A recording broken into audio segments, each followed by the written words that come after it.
Hello everybody, welcome back to the My Home of FIFA Albion channel. Today I'm going to be doing my Premier League table review, so make sure you stay with it to see how your Premier League team did in my opinion. Make sure to subscribe and hit the like button so you never miss another upload talking about football or anything else this channel does.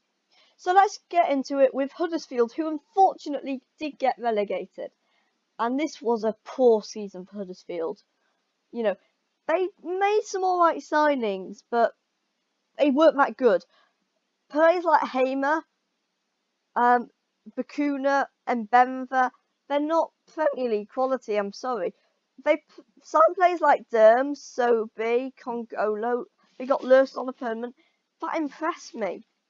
So I think they should have maybe done a bit better, but then Wagner left. And he's a good coach, he's a decent coach, and they didn't get it with somebody that would keep you up, you know, your Pulis, your Allardyce. They got Jan Stewart, who doesn't have a lot of experience as a manager, and their record signing ended up being their January youngster signing, Carlin Grant, with 4 goals. It's not the record signing, their top goal scorer.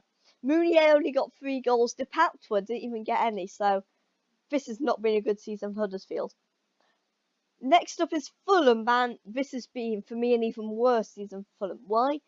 Because they spent a bunch of money on flops. They spent £100 million on players that had no Premier League experience. The old one had Premier League experience, and guess what? They're the ones that did okay for them. Mitrovic, Callum Chambers, Alfie Mawson did alright. They had Premier League experience. Players like John Seri, who I was impressed when they signed him, does have Premier League experience. Le Marchand, impressed with Premier League experience. Schürrle has a bit of Premier League experience, and he did okay. But then players like Rico from Spain, I'm not sure. I don't know. I think that's more one for the Fulham fans to judge him.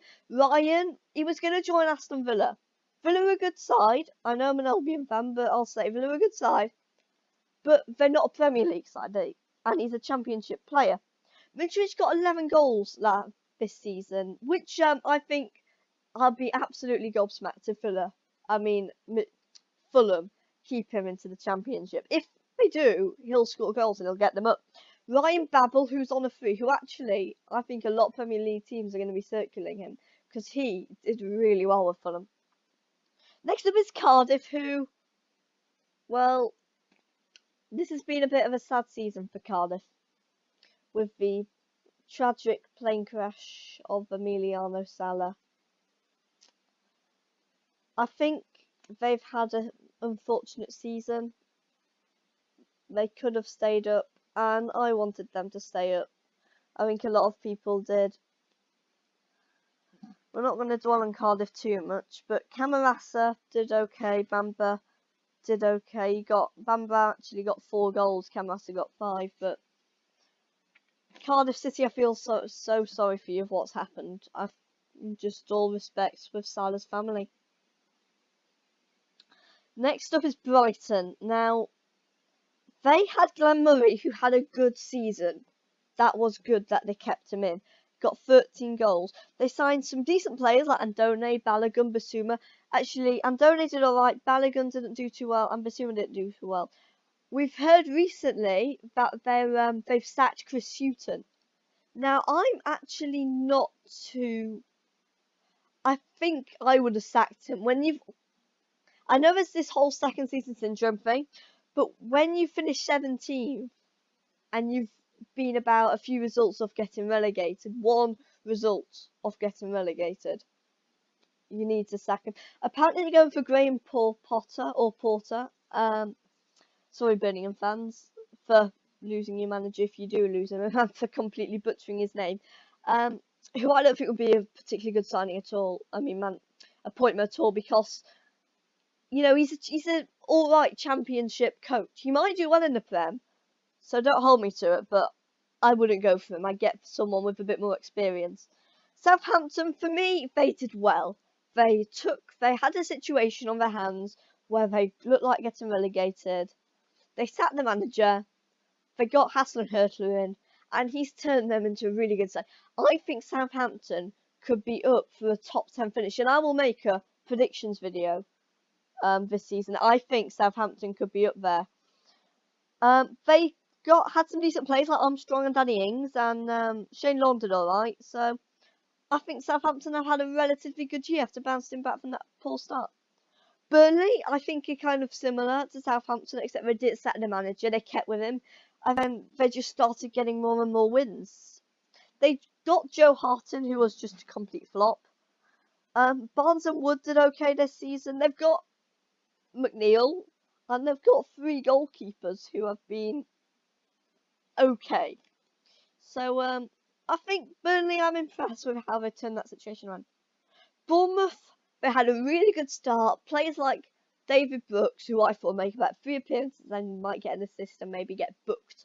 He actually did really well. Players like Ryan Fraser, Callum Wilson, Joshua King have all had really good seasons for Bournemouth. My one complaint is they dropped down to quite a low down in the league. Like I think it was about 14th. So this wasn't that good for Bournemouth after looking like they could sustain that top 10 finish, but you know, they did alright. Newcastle up next, and they signed Rondon on loan, who again I'm making an apology. I didn't think he would do well at all. He's proved me wrong.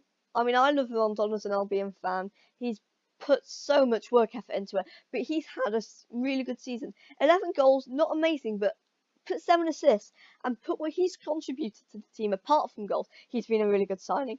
I'm impressed with Benitez again, like Burnley and Southampton. He's got them out of that situation of relegation and turned them into a decent side and who's had a decent season.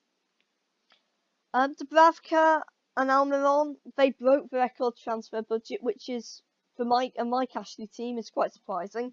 So I think Newcastle I'm impressed with. Crystal Palace are up next, who almost got relegated last year. Brought in Hodgson. Hodgson comes in, turns them around. Players like Zaha and Van Aanholt have had really good seasons for me. And yeah, it's been a solid season for Palace. I think they need to definitely try and hold on to a lot of those players, especially players like Zaha, Van Aanholt, Milivojevic, Guaita even.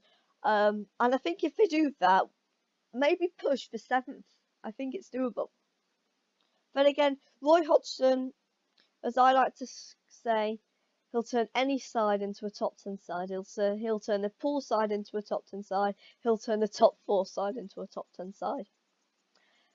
Next up is Watford, who I'm actually been again really impressed with. I know they've dropped down to 11th, but they're in the FA Cup final, and Brighton got to the semis and they ended up finished 17th. Watford almost ended up finished 10 places above them in 7th and got to the FA Cup final. If they beat City, then the Europa League, which I don't think they will. But, you know, players like Foster from West Brom, my club, that was an absolute steal. I mean, I love Foster. I think he's one of the best goalkeepers we've had at the Albion. And he's one of the best goalkeepers I've seen at Watford. Yeah, really impressed with Javier Garcia. Watford, do not sack your manager. I know you like to do it, but Javier Garcia is something special. He's a really good manager. West Ham United ended up having a decent season after having a bit of a rocky start. You know, players like Arnautovic did well. Anderson was a good signing. For once, West Ham make good signings. And a lot of the time they don't perform. They perform this season. Anderson, Yarmolenko, these players that they signed have performed. Fabianski. So I'm really impressed with West Ham. I think they've done alright. I think I'm impressed with them. But I think they could have done better this season. They finished 10th or 11th, was it? Yeah, 10th. And I think that they could have done much better. Leicester City, they've had a good season. Players like Maddison, he was £20 million, but he was worth it. I don't think he would do as well as he did. Vardy is still banging in those goals. Keep it up like this, and I think they'll do quite well. They need to keep. I think Rodgers could be a really good manager for them, and I think he could do good things with Leicester. I'm not saying winning the league again. I don't think they're ever going to do that again. Maybe one day, but not anytime soon. I think Rodgers could at least get them to maybe 7th, potentially looking at top 6. I don't know. We'll have to see. Wolverhampton Wanderers. This is going to pain me to say it, but they've had a brilliant season. I think they're going to be one of these sides that are going to be like Manchester City. not got much of a history before they've been invested in money. So, well done, Wolves, you've done well. I mean, like, you've drawn some good players. Moutinho for £5 million. That's been class. Bolly on a permanent. Jimenez will be coming on a permanent. I think you've done well, and you've kind of deserved to get into the Europa League. Manchester United at first to, well, this is a really interesting talking point at the moment. You can make a whole video on Manchester United. They sacked Mourinho after he just did the third season syndrome with Mourinho. They got Ole Gunnar Solskjaer, babyface in. He had a really good start. They gave him the job permanently, and then he just started to slip a bit. And I don't think it'll last the whole of next season. They can't sack him now. For all they might want to, they can't. After you've given someone a job, like, you can't sack him like a month or two later. Players have underperformed for United for me this season. Like Fred, who was signed for, was it almost like £50 million, hasn't really performed that well. De Gea hasn't, for me, had a really poor season. I'm probably going to get Shamrock. De Gea, he's had a decent season, but for De Gea's standard, he can be one of the best in the world, and he needs to step up a game a bit. He's had a bit of a poor season. He's not had a terrible season, but he needs to step up his game. Because we all know De Gea can be a really good keeper. And if United want to have a good season next year, then they need to have De Gea on top form. And the other players as well, Lukaku. Don't get me wrong, United have got some amazing players in that side, but they need to perform. Next up is Arsenal, who I think Emery's done a pretty good job with. You know, there's a lot of dead wood there. He's not a great squad, and he's got them into 5th. Players like Guendouzi and Torreira are quite cheap signings, not really expensive, and they've performed really well. Aubameyang's had a decent season, Lacazette has had a decent season. I think, hopefully, they need to get into the top 4 soon. But I really don't know if he'll even be there. Now Tottenham Hotspur, they had Harry Kane on a bit of a goal drought this season, but yes, he did get injured, and there has been this whole thing with their new stadium. They were still playing at Wembley for a bit of the season, but with moving into the new White Hart Lane, they've looked a lot better, and this is how they kind of sustain the top 4 position. Luis has looked a bit shaky this season. Dele Alli's not had a season that we know he can have. But then Son Heung-min and Lucas Moore have really stepped up to the plate to look like really decent seasons. And if Pochettino gets to make some good signings in the summer, if he's there, which hopefully for Spurs fans he will be. If he's there, I think we'll see some really good signings at Tottenham, because with that new stadium, that'll attract some good players. They've got some good youth players in, like Harry Winks, Amos, those kind of players. So yeah, let's see what Tottenham, and I think the future's bright. Chelsea. It was always going to come after you farm youth players. You were always going to get a ban in the end, weren't you? Luckily, you've got some decent players out on loan, like Tammy Abraham has smashed it at Villa. He's really done well at Villa, Tammy Abraham. And some of your other players, I think Hector's done alright at Wednesday. You've got a centre back that's done quite well at Derby. I know he's not the world class players you would like at Chelsea, but you have got Champions League football now, which might just keep players like Hazard and Kante. I'm not saying it definitely will, but it will. You'll have more of a chance to sustain some of your big players. Next up, Liverpool, unlucky. That's all I've got to say. You are one of the best sides not to win the league. You could do the Champions League, and I'm really looking forward to that Champions League final between Tottenham and Liverpool. It's going to be a cracker. But some of your signings this season were really good. Alisson, Keita didn't do as well as I thought, but Fabinho did really well. Salah sustained that 32-goal season with 22-goal season, which is still pretty good. I thought we'd be looking at about a 15-goal season for Salah. Mane had probably his best season ever, definitely with goals. And Firmino did pretty well again. Firmino, he won't score 20 goals a season, but he'll add much more. A bit like Rondon almost, that kind of player. Not saying Firmino is better than Rondon, but they add a lot out of scoring goals and getting assists. But for me, one of the big differences between Liverpool winning the league and not winning the league was Alex Oxlade-Chamberlain. I think if he was there, I think that could have made the difference. Not saying he's a world-class player, but Fabinho, Milner and Chamberlain would be such a good midfield with their work rate and, you know, how they work off the ball. And, you know, they'll get goals, they'll get assists, they recycle possession really well. So I think next year, if you have them and all of those players, and Milner, you know, is still quite active, I think that could be your ticket to winning the league. Manchester City, well done for not releasing a cringy song when you won the league. And well done for winning the league as well, but mainly well done for not releasing a really cringeworthy song. But yeah, you've done really well. Players like Aguero, I think, got about 21 goals. Sane got 10 goals. Sterling got 17 goals.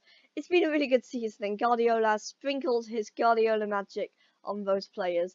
Guardiola, wherever he goes, he does well. So I think that's why we probably can call him the best manager in the world. But those players have had a really good season. To win the title 2 years in a row is pretty good. We've not seen that, I think, since Alex Ferguson left United. And, you know, I think we might see it again. Could we see a treble? You know, could we see about 10 titles in a row? Like what Celtic are going for. But I do think we could be seeing another title winner next year. I think definitely Liverpool are still up there. I know they look like they could have done it last year, and even, to be honest, a bit of a season before, they've looked like they could do it. I think next year they might just do it. Next year will be Liverpool's year. Yeah, how many times has that been said now? Anyway, that pretty much concludes it. Congratulations to Manchester City for winning the league. Commiserations if your team got relegated. Good luck in the next campaign. Make sure to like, share and subscribe. See you in the next video. Good.